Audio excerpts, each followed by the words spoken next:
오늘 우리는 로마서 강해를 통해서 복음이란 무엇인지에 대하여 생각하는 가운데 있습니다. 로마서는 사도 바울이 로마에 있는 성도들과 영적인 교통을 나누기를 원하였고, 그 영적인 교통의 핵심은 복음이었다라고 하는 사실을 말씀해 주고 있습니다. 복음이란 무엇인가?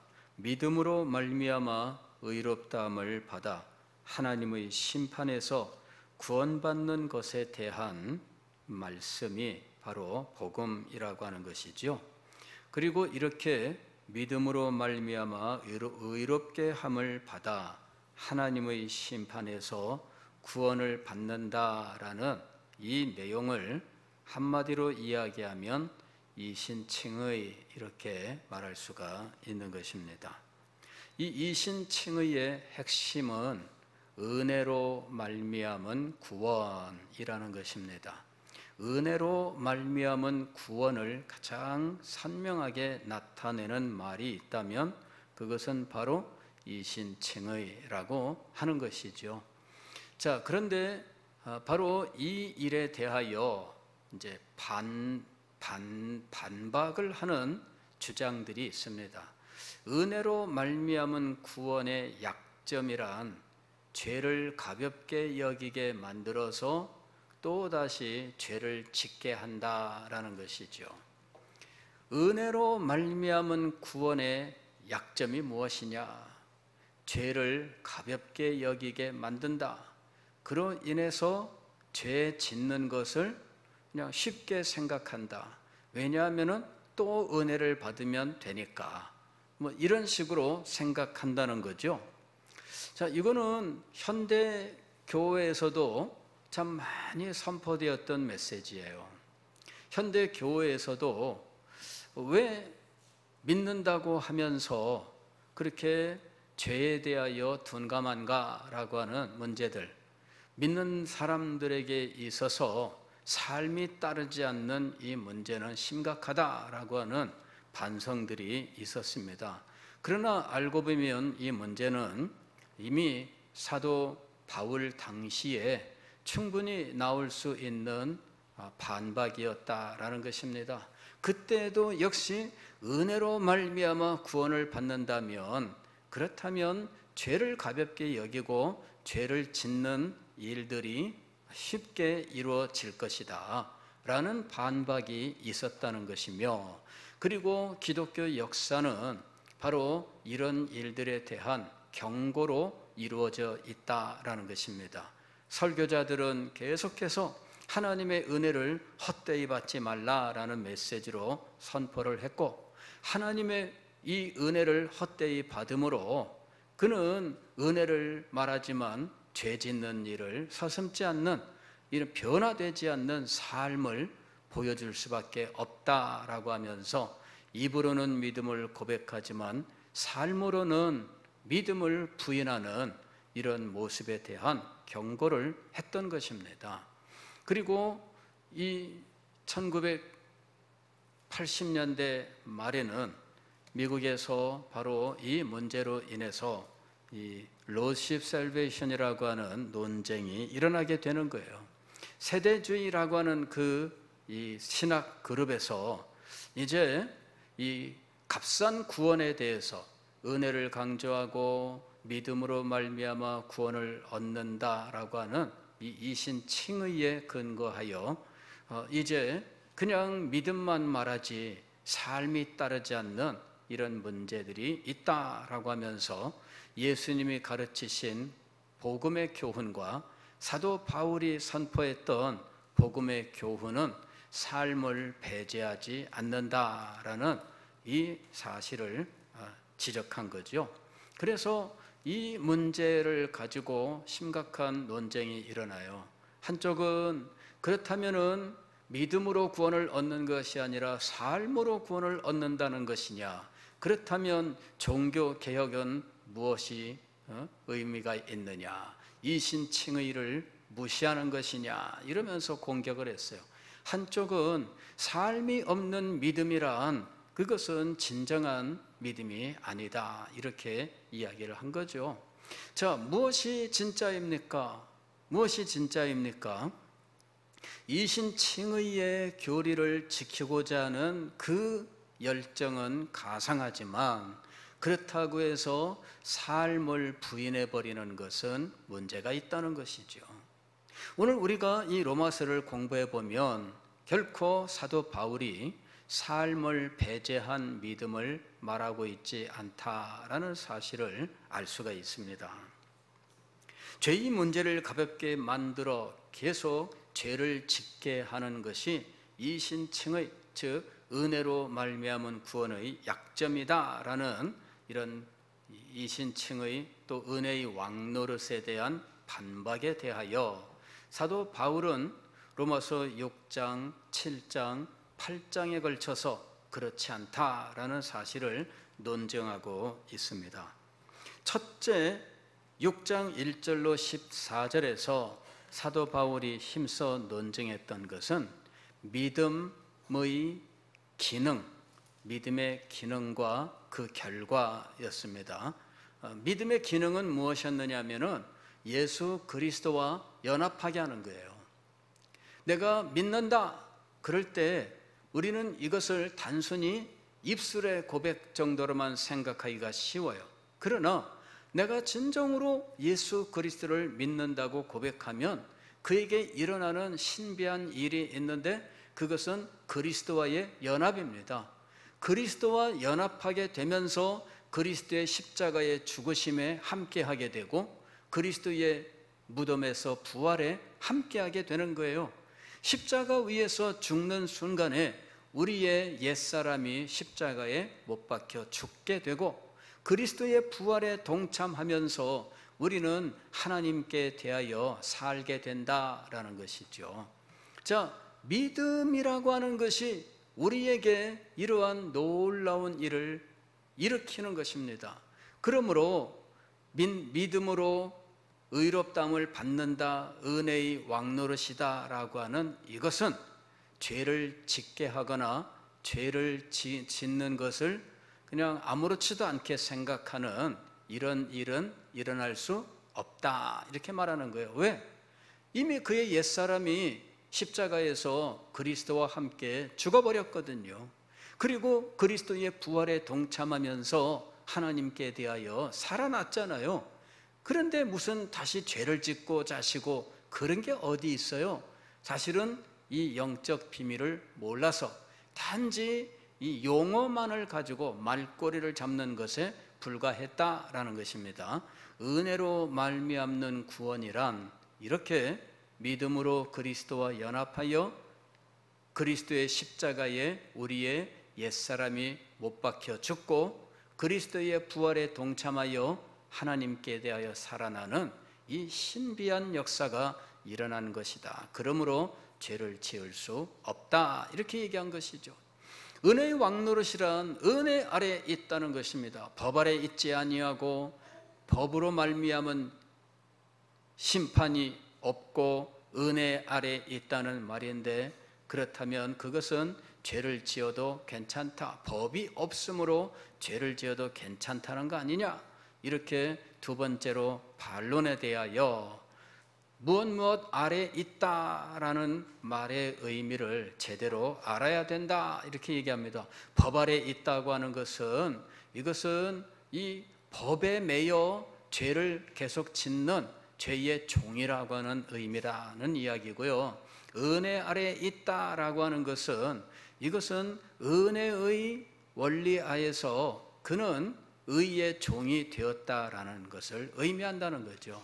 뭔뭐 아래라고 하는 것은 뭔뭐의 종이라고 하는 의미다 이렇게 설명하면서 은혜의 종은 어떤 사람이냐? 그는 의의 종이다. 그러므로 죄를 지을 수 없다 이렇게 이야기하는 거예요. 그러면서 이 죄로부터의 자유라고 하는 것이 무엇인지 로마서 7장에서 이야기를 해요. 로마서 7장 1절 이하에서 이제 하나의 예를 들죠. 부부의 예를 들어서 배우자가 죽었을 때 법적으로 모든 관계가 끝나 자유롭게 되는 것처럼 이제 우리는 그리스도 안에서 죄에 대하여 죽어버렸기 때문에 이제는 죄로부터 자유함을 얻은 자다, 이렇게 이야기를 하는 거죠. 그래서 다시 또 그에 대한 반박이 있습니다. 그렇다면 법은 무용하며 또 쓸데없고 무가치하단 말이냐, 이렇게 반박을 하죠.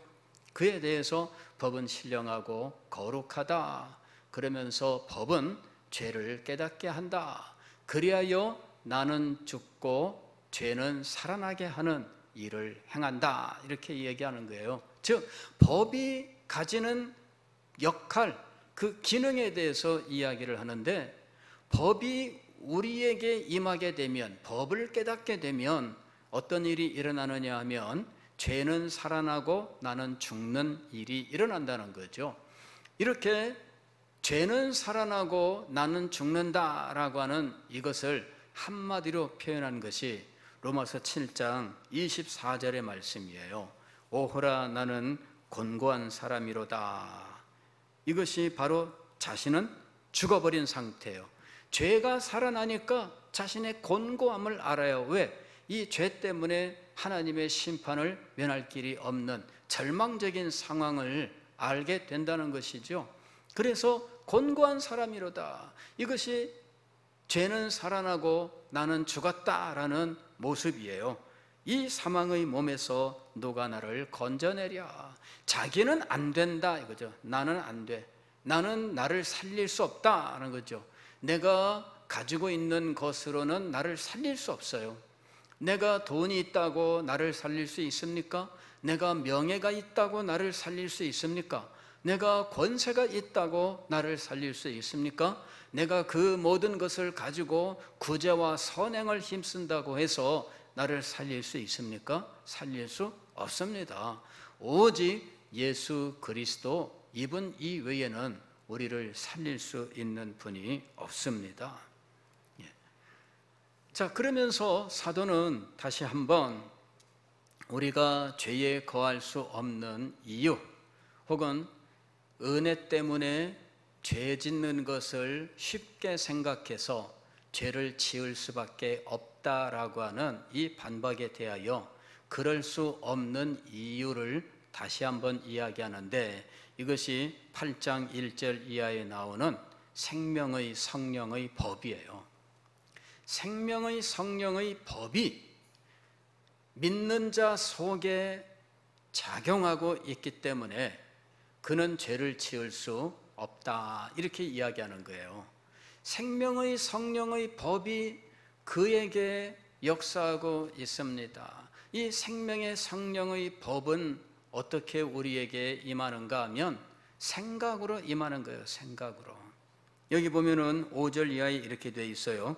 육신을 따르는 자는 육신의 일을, 영을 따르는 자는 영의 일을 생각하나니. 생명의 성령의 법이 그 속에 있는 사람은 영을 따르는 사람이에요. 그리고 영을 따르는 사람은 생각이 달라요. 영적인 일을 생각해요. 그리고 자신의 삶을 영적으로 이해하고 영적으로 생각하게 되는 거예요. 이것이 생명의 성령의 법이 그 속에 역사하는 사람의 모습입니다. 그는 영을 따라요. 즉 생명의 성령을 따라요. 그리고 영의 일을 생각을 한다라고 하는 것입니다. 예수님께서도 십자가에 달리시기 전에 너희가 영의 일을 생각지 않는도다 라고 이야기를 하셨어요. 영의 일을 생각지 않는도다. 세상의 일을 생각하고 육신의 일을 생각합니다. 이 말은 단지 육신에 속한 일들을 생각한다는 것이 아니라 육신의 원리를 따라가는 이 세상의 법을 생각한다는 거죠. 그것이 그의 생각을 주관하고 있다는 거예요. 이것을 좀 더 다른 용어로 표현하면 그 사람의 인생의 목적, 또 그 사람의 가치관, 세계관, 이런 것들이 영적인 것이 아니다라는 거죠.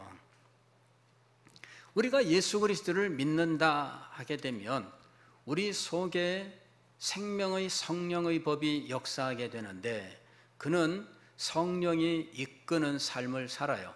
성령이 이끄는 사는 삶의 핵심은 생각입니다. 생각. 여기 보면 영을 따르는 그랬는데, 이 영을 따르는 이 말이 뒤에 보면은 성령의 인도하심을 받는 이런 말로 되어 있습니다. 14절 보면 이렇게 되어 있죠. 무릇 하나님의 영으로 인도함을 받는 사람은 곧 하나님의 아들이라. 하나님의 영의 인도하심이 있고 하나님의 영의 인도하심을 따르는 것이 있어요. 그리스도인은 이런 사람이에요. 어떤 사람이냐? 우리가 예수님을 믿을 때 우리가 그리스도와 연합하게 되는데, 이 그리스도와의 연합이 우리에게 작용하게 하는 일은 성령의 역사예요. 실제로 이 일은 성령께서 우리 속에 들어와 거하심으로 이루어져요. 즉 성령의 내재입니다. 성령의 내주. 성령의 내주로 말미암아 우리는 이 내주하시는 성령의 인도하심을 받아요.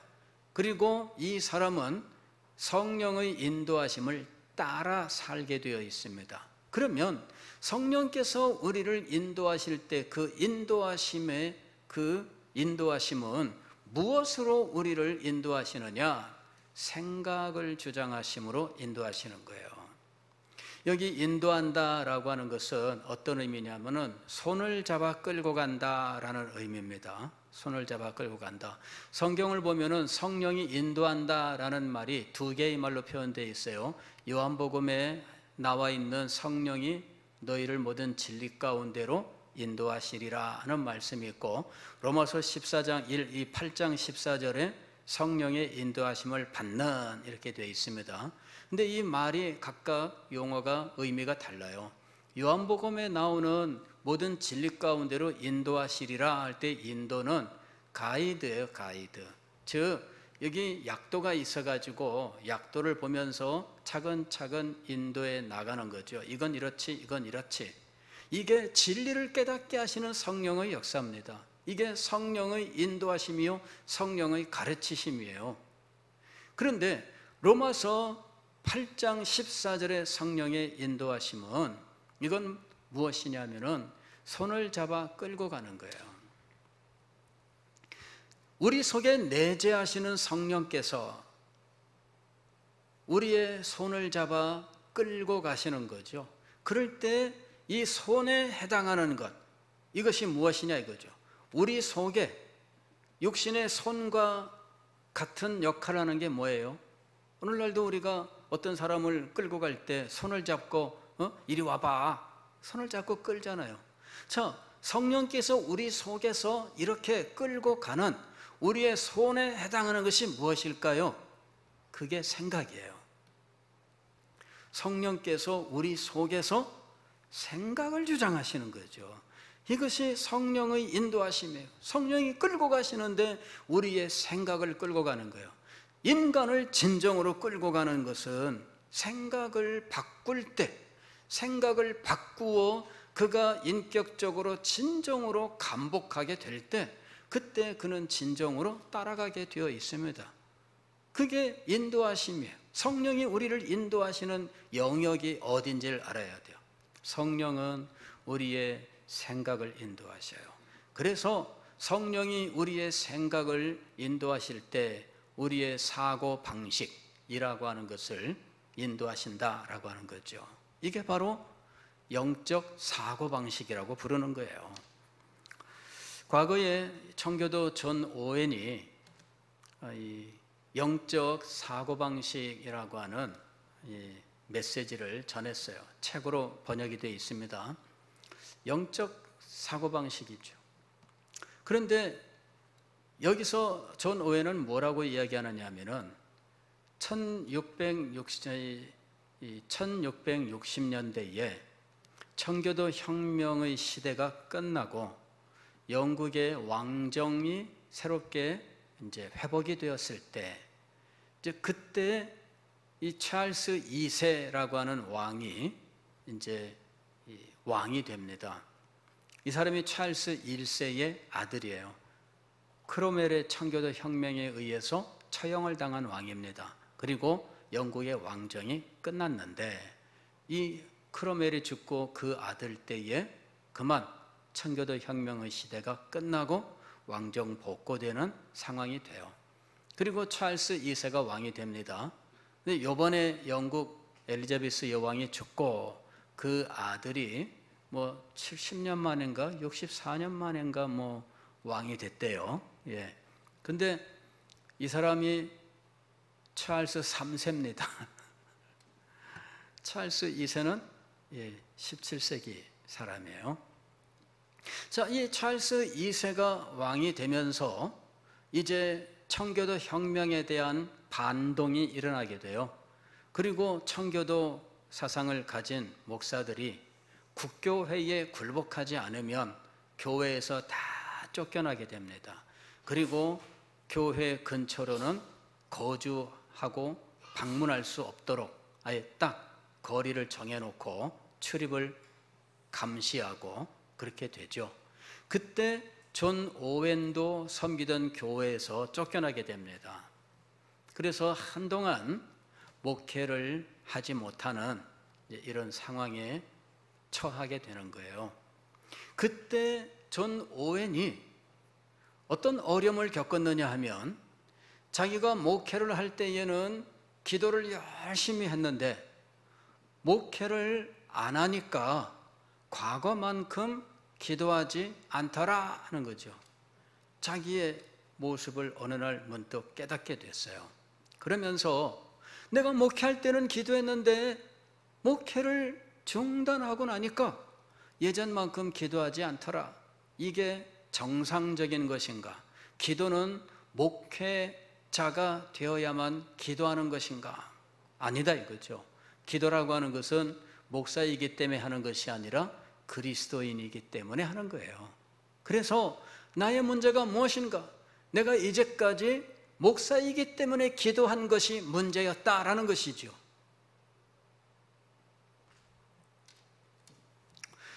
실제로 우리는 바로 그런 것을 강조해서 이 사람을 경건으로 끌고 가는 일들이 있어요. 장로님인데 기도 안 합니까? 이러는 거죠. 권사님인데 그럴 수 있어요. 이렇게 말하는 거죠. 예. 교사인데 그래. 이렇게.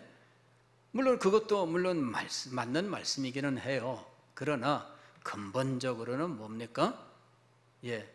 장로님이 아니어도 기도해야 돼요. 권사님이 아니어도 기도해야 돼요.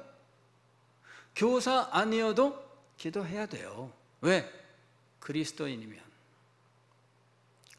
그래서 존 오웬이 그걸 깨달은 거예요. 내가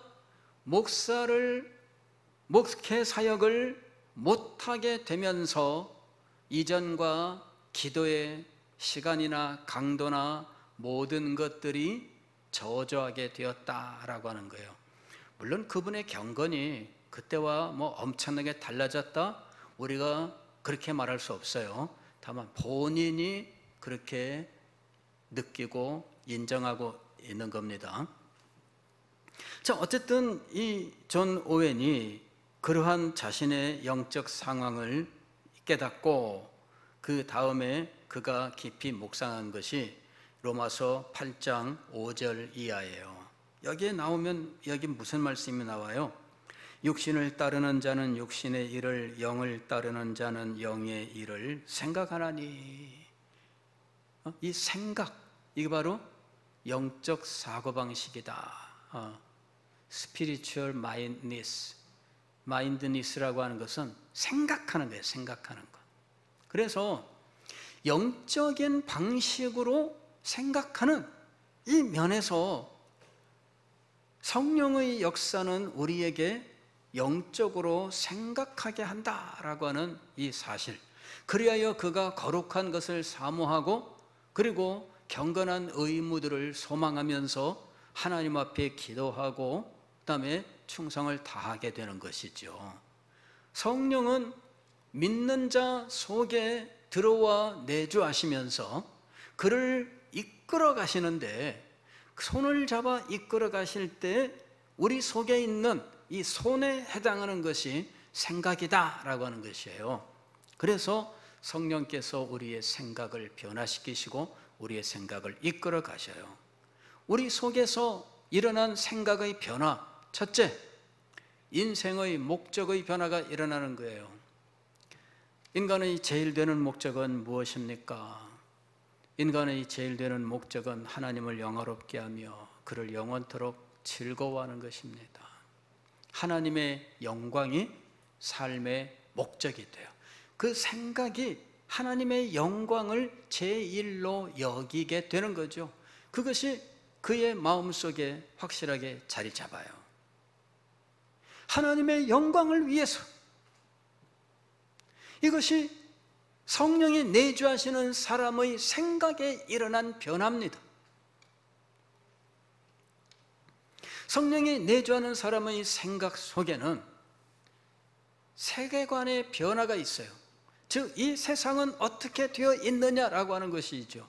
이 세상은 하나님의 나라요, 하나님의 통치가 이루어지는 곳이다 라고 하는 것, 하나님께서 타락한 이 세상을 구원하시고 이 세상을 하나님의 영광의 나라로 회복시키실 것이다 라고 하는 이 세상에 대한 참된 이해를 가지고 있어요. 이것이 세계관입니다.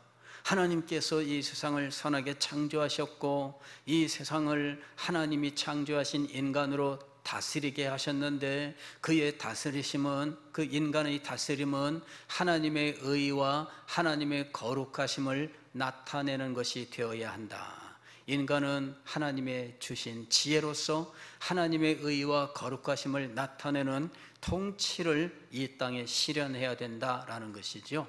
그런데 인간이 타락함으로 이 부분이 무너지고 말았어요.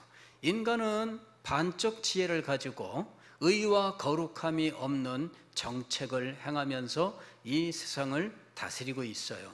그러나 지금 현재 타락한 이 세상에서 인간의 다스림은 하나님의 의와 거룩하심이 없는 상태라는 것이죠. 그래서 기회주의, 그 다음에 어쨌든 성공주의, 이런 것들이 정치 세계 속에, 그 다음에 인간의 모든 삶의 영역 속에 들어와 있는 거예요. 그리스도인은 바로 이런 것들을 회복시키는 사명을 받은 사람들입니다. 어떤 사람들은 이것을 변혁의 세계관 이런 식으로 표현하고 있습니다만은, 그리스도인들은 하나님의 의와 거룩을 따라 하나님께서 주신 지혜로서 이 세상을 통치해야 하는 사명을 가진 사람들이고, 이 일을 행해야 된다라는 분명한 의지를 가지고 있습니다. 즉, 성령이 인도하시는 사람의 사고 방식 속에는 이렇게 변화된 세계관이 존재하고 있는 거예요. 자, 그 다음에 성령이 인도하시는 사람의 생각은 가치관이 영적인 가치관이에요. 즉, 우리가 이 세상을 살면서 우리가 순간순간 선택을 해야 되는 이런 이 순간을 맞이하게 됩니다. 그때마다 선택의 기준은 하나님의 뜻이 되는 거죠. 하나님이 기뻐하시는가? 하나님께서 말씀하셨는가? 하나님의 뜻을 찾고 그것을 선택의 기준으로 삼는 거죠. 그리고 무엇을 더 가치가 있다고 여기는가? 내가 편하고 내가 세상의 것들을 많이 얻는 것을 제1로 여기는 것이 아니라 하나님을 기쁘시게 하고 하나님의 뜻이 이루어지는 것을 가장 가치 있는 것으로 여기는 것이죠. 이런 가치관의 변화가 일어나는 거예요.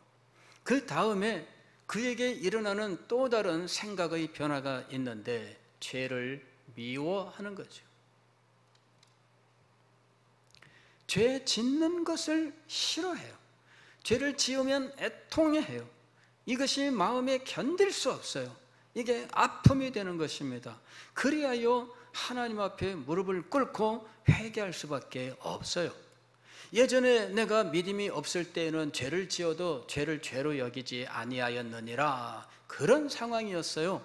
그러나 성령께서 내 속에 들어와 계시면서 나의 사고, 즉 나의 생각을 인도하시는 일이 우리에게 일어나게 되면 그는 죄를 분별하고 죄 짓기를 싫어하고 죄를 지었다면 애통하고 죄를 짓는 자기 자신에 대하여 미워하게 되고 오직 하나님의 자비와 긍휼만을 구하면서 하나님의 거룩하심에 이르지 못하는 자기 자신을 하나님 앞에 고백하면서 어떻게 해서든지 거룩한 백성이 되기를 원한다는 것이죠. 바로 이것이 성령이 그 속에 내주하여 그의 생각을 이끌어 가시는 사람에게 일어난 일입니다. 그런데 은혜로 말미암은 구원이라고 하니까 그거 죄를 가볍게 여기고 죄를 짓게 만드는 거 아니냐, 이렇게 말한다는 거예요. 이건 아무것도 모르는 사람이 함부로 말하는 것입니다. 실제로 일어난 일이 무엇이냐? 생명의 성령의 법이 그 속에 역사하고 있습니다. 그래서 생명의 성령의 법, 즉 하나님의 성령이 내주하시면서 그를 손잡아 이끌어 가시는데, 인도하시는데, 이것이 그의 사고 방식을 규정하고 사고 방식을 변화시키고 사고 방식을 이끌어 가시는 것을 의미하고 있다라는 것입니다. 성령의 내주하시는 사람, 그리하여 성령의 인도하심을 받고 있는 사람, 그의 생각의 변화가 일어나는데 그는 하나님의 법에 굴복합니다. 하나님의 법, 하나님께서 명령하신 것들, 이런 것들을 예전 같으면 택도 없지 이러는 거예요. 그러나 이제는 뭐예요? 하나님이 말씀하셨다고 순종해야지, 그렇게 되는 거예요. 성령에 내주하시는 사람, 성령께서 인도하시는 사람, 성령께서 손을 잡아 이끌어 가시는 사람, 성령께서 그의 사고 방식을 변화시키고 그의 생각을 이끌어 가시는 사람 속에서 일어나는 변화가 있습니다. 하나님의 법에 굴복하는 거죠. 이때 하나님의 법이 굴복이라고 표현했는데, 이것은 지금 여기서 성령의, 생명의 성령의 법의 역사가 없는 사람과 비교해서 굴복이라는 말을 쓴 거예요. 여기 보면 이렇게 되어 있습니다. 7절 보면은 육신의 생각은 하나님과 원수가 되나니 이는 하나님의 법에 굴복하지 아니할 뿐 아니라 할 수도 없음이라. 계속해서 사도는 육신의 생각과 영의 생각을 서로 대비시키고 있어요. 자, 은혜로 말미암은 구원은 뭐냐? 성령의, 생명의 성령의 법이 역사한 사람인데 그 사람 속에는 성령이 내주하시면서 인도하신다. 즉 성령의 인도하심은 그의 생각을 인도하심인데 그의 생각을 영의 생각으로 만드시는 거죠. 그런데 이 영의 생각 여러 가지 제가 말씀을 드렸어요. 그런데 여기 보면은 하나님의 법에 굴복하는 거예요. 그런데 이 영의 생각을 가진 사람은 하나님의 법에 기쁘게 순종합니다. 이것이 그 특징이에요. 기쁘게 순종합니다. 할 수 없이 하는 게 아니에요. 억지로 하는 것이 아니에요. 기쁘게, 하나님을 사랑함으로 기쁘게 행하는 거예요. 여러분, 그 마음속에 기쁨이 넘칠 때 얘야 뭐 심부름 하나 시키면 그러면 네 알겠습니다 라라라라 노래 부르면서 가는 거예요. 내 주는 강한 성이요 탁 하는 거예요. 찬송을 부르면서 기쁘게 그 일을 행하는 거죠. 그게 기쁘게 순종하는 사람의 모습이에요. 그런데 뭐 하나 시키면 어휴 내가 하는 게 빠르겠다, 속상하지 않고 내가 하는 게 정말 속 편하지, 너 시키다가는 내가 속 터져 죽겠다. 몰라요, 여기 계신 분들은 뭐 그런 자녀가 없으시기 때문에 뭐 이해를 못 하실지 모르겠습니다만은 저도 어린 시절에 참 동생들하고 같이 있다가 엄마가 뭐 좀 심부름 좀 해라 그러면 동생 발로 툭 건드면서 네가 가라. 동생이 왜 내가 가는데 형이 가라. 니는 동생이니까 가야지 그랬더니 형은 형이니까 가야지 이러면서 서로 막 밀어. 야, 이것들이 싸우는 모습을 보니까 엄마가 속 터져가지고 아, 놔둬라 내가 간다. 엄마가 가는 거죠. 근데 이 아들이 철이 들면 그 다음에는 달라져요. 철이 들면 예, 뭐 아니오가 없어요. 언제나 예. 자, 지금 여기 하나님의 법을 기쁘게 순종하는 사람, 즉 영의 이끌림을 받는 사람, 그는 예수 그리스도 안에서 아멘. 예수 그리스도 안에서 아멘. 그게 그 사람의 상태예요. 그는 순종을 기뻐해요. 그래서 순종하는 동안 찬송을 부르고 콧노래를 부르게 되어 있어요. 우리에게 하나님의 은혜가 임했을 때, 우리 속에 놀라운 은혜의 역사가 넘쳐날 때 우리 속에는 찬송이 넘쳐나고요. 그리고 하여튼 교회에서 무슨 말씀이 떨어지면 그냥 뭐 즉시 순종입니다. 저도 가만히 과거에 은혜 받았을 때 막 은혜가 역사할 때 돌이켜보면 그때는 무서운 게 없었어요. 그때는 뭐 그냥 명령만 떨어지면 그냥 그 즉시 뭐 다른 뭐 사정이 있습니다 이런 거 다 하나도 그런 고려사항이 아닙니다. 알겠습니다. 그리고 끝나는 거예요. 그냥 바로 행하는 거예요. 그런데 참 은혜가 떨어지면 슬그머니 핑곗거리가 나타나고, 은혜가 떨어지면 슬그머니 다른 사람을 보게 되고 그래요. 저 사람은 왜 안 하는데? 저도 그런 시험에 빠진 적이 있었잖아요. 아니 왜 쟤는 안 시키고 나만 시키는데? 이러는 거예요. 왜 나만 시키는데? 내가 고분고분하니까 그래 나를 그렇게밖에는 뭐 이런 식으로 생각하는 거죠. 근데 그게 똑똑해진 것이 아니라 은혜가 떨어진 거였어요. 알고 보면은. 예. 하나님의 법을 기쁘게 순종합니다. 8절에 보면은 이렇게 돼 있어요. 육신에 있는 자들은 하나님을 기쁘시게 할 수 없느니라. 그러나 영적으로 생각하고 하나님의 법에 기쁘게 순종하는 사람들은 하나님을 기쁘시게 하는 사람이죠. 어떻게 해서 이런 일들이 일어날까요? 어떻게 우리의 생각 속에서 이런 변화가 일어났고 이렇게 지속적으로 하나님의 일을 생각하며 순종하며 살아갈 수 있게 되었을까요? 그것은 성령이 그 속에 임하시기 때문이에요. 9절 보면 이렇게 되어 있죠. 만일 너희 속에 하나님의 영이 거하시면 너희가 육신에 있지 아니하고 영에 있나니 그랬습니다. 죄를 짓는 이유는 뭐예요? 육신에 있기 때문이에요. 그러나 영에 있는 사람이라면 생각으로 벌써 이것을 막게 되어 있습니다. 누구든지 그리스도의 영이 없으면 그리스도의 사람이 아니라.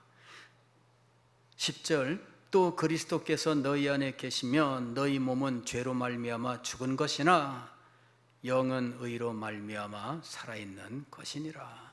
그리스도께서 계시면, 이것이 그리스도의 성령이 계시면 이란 것과 지금 같은 말로 지금 쓰이고 있습니다. 영이 살아났다 이렇게 말씀하고 있어요. 성령이 그 속에 임한 사람은 어떤 사람이냐? 영이 살아났다. 그래서 그는 영적으로 생각하고 영적 원리로 생각하고 또 영적으로 살아가게 되어 있다는 거죠. 그의 영이 살아났다 이렇게 말하는 거예요. 그리고 몸은 죽어 있다. 몸은 죽어 있다. 그러나 성령께서 그 몸도 살리시리라. 그리스도인의 현재 모습을 이야기하고 있는 거예요. 우리는 영은 살았으나 몸은 여전히 죄의 본성이 있는 상태예요. 그러나 이 몸도 죽어 새롭게 하시는 일이 앞으로 우리에게 일어날 겁니다. 11절 예수를 죽은 자 가운데서 살리신 이의 영이, 즉 하나님의 영이 너희 안에 거하시면 그리스도 예수를 죽은 자 가운데서 살리신 이가, 즉 하나님이 너희 안에 거하시는 그의 영으로 말미암아, 즉 성령으로 말미암아 너희 죽을 몸도 살리시리라. 자, 오늘 우리는 놀라운 비밀 하나를 알게 되었습니다. 왜 그리스도인은 죄에 거할 수 없습니까?